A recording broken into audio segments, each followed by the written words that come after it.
Robert Eggers and his production team put themselves in a situation very close to the time period in which the film is set, using a camera from the early 20th century and shooting in black and white.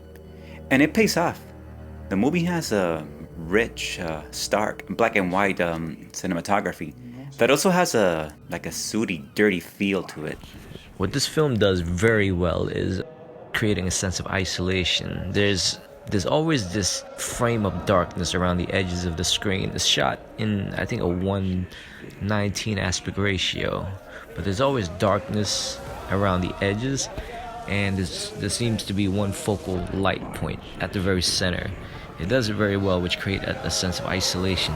The film is very effective at bringing you into their world, making you feel the isolation and the increasing paranoia that builds around them when they see things that may or may not be there. And it also ushered in quite a bit of imagery.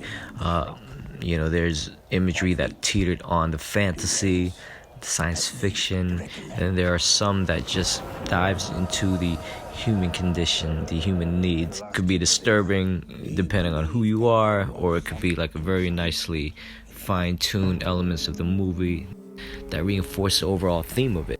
Willem Dafoe and Robert Pattinson play lighthouse keepers who go to an isolated island to serve a 4-week contract, and the toll this takes on their sanity. The manner of talk used in the film, which is correct for the time period the story is set in, is dense and frustrating to work through. If you were put off by the dialogue that was used in The Witch, which was also chronologically correct, this one will also frustrate you when it comes to dialogue. And yet there are times when the dialogue reveals new things about the characters. We find out that they are not who they claim to be. And this takes the story in exciting new directions that continue to crank up the suspense. And we just don't know where this is going. That seems to be the whole thing of the movie. You don't know what exactly is the purpose. But I think in what is given, it makes sense, because if what I'm thinking is right, if the film is about purgatory, then you're stuck in limbo. You're stuck in a sense of uncertainty.